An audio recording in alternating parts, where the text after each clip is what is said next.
Dames et messieurs, la nuit a été très longue du côté d'Israël.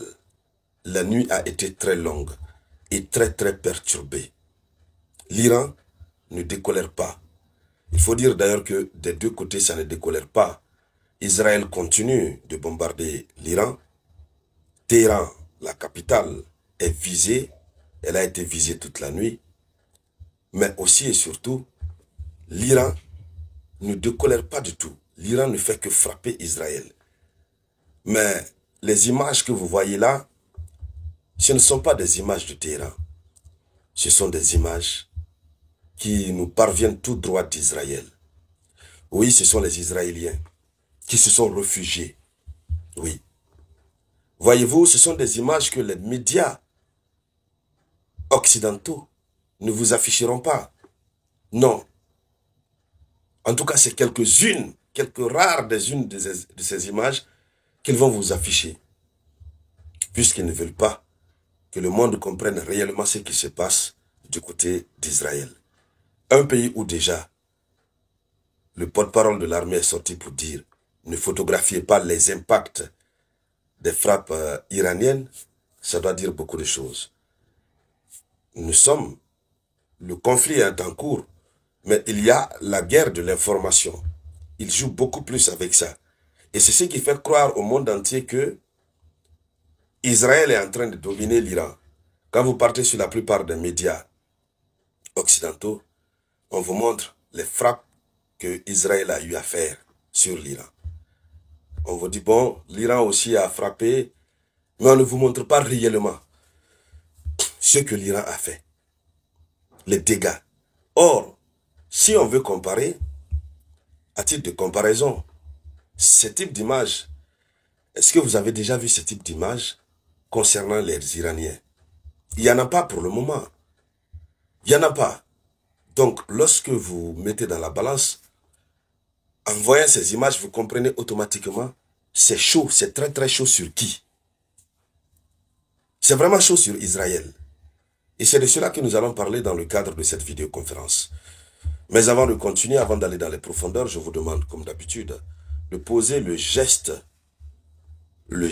qui motive. Oui, c'est ce qui me motive. Le partage, les likes, notamment vos différents avis en commentaire. Mais surtout, faites en sorte que chacun partage toujours dans 2 groupes. C'est de cela qu'il s'agit. Alors, allons-y donc dans les profondeurs, mesdames, mesdemoiselles et messieurs. Allons-y dans les profondeurs. Qu'est-ce qui se passe? Il se passe que l'Iran a décidé vraiment d'en découdre une fois pour toutes avec Israël. L'Iran considère Israël comme étant un grand perturbateur dans la zone, dans la région, un pays qui se dote du nucléaire et qui veut imposer sa volonté aux autres.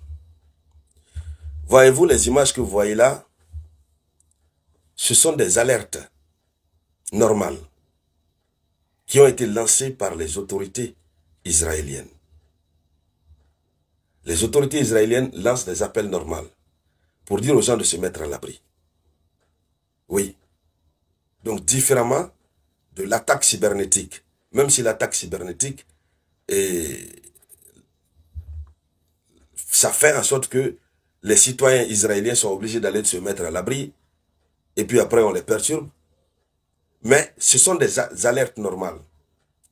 Maintenant, finalement, tellement que l'alerte est devenue régulière, les citoyens israéliens ont décidé de passer la nuit dans ces lieux-là.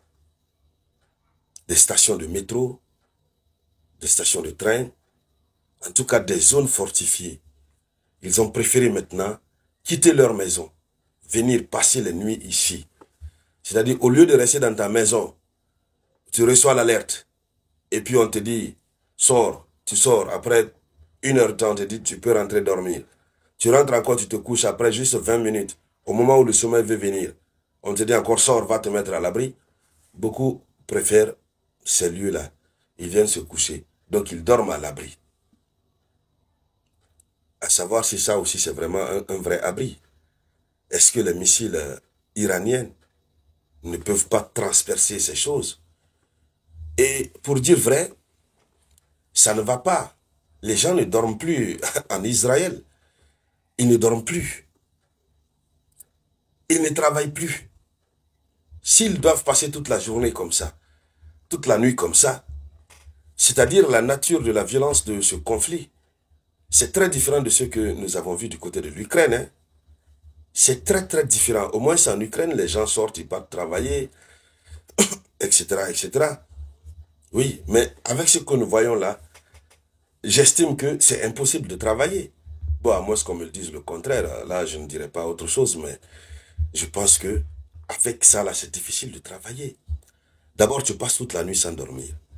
Et ils sont là sur les réseaux sociaux, ils sont couchés, ils sont connectés en train de voir. Eux aussi voient les frappes en direct sur leur smartphone. Voilà.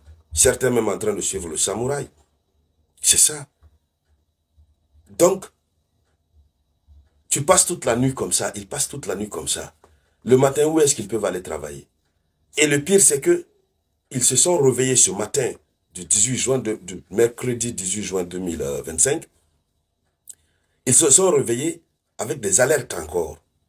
Or, depuis les 5 jours précédents, c'est la nuit seulement que l'Iran travaillait sur Israël. Et puis, on dirait qu'il y avait une répartition de rôle. Quand l'Iran travaille, le matin, c'est au tour d'Israël de travailler. Mais ce matin, en cette matinée, l'Iran est en train de travailler encore. Les alertes sont tombées. L'Iran est en train de travailler encore très fort. Alors, avec une vie comme ça, là, lorsque vous comparez les deux, regardez, en Iran, il n'y a pas d'images comme ça qui nous parviennent. Hein.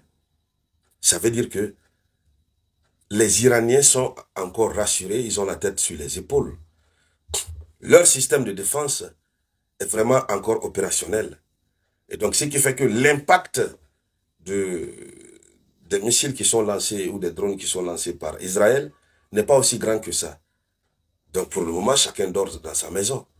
Mais si de ce côté-là, les gens préfèrent fuir les villes, ceux qui n'ont pas pu fuir les villes, préfèrent fuir leur maison pour venir dormir dans ces lieux, alors là, ça veut dire que c'est très grave de ce côté.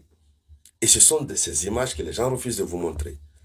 Et c'est pourquoi je voudrais que vous partagez au maximum. Il faudrait que le monde entier voie, que les gens comprennent que le rapport de force qui est là, c'est en défaveur d'Israël.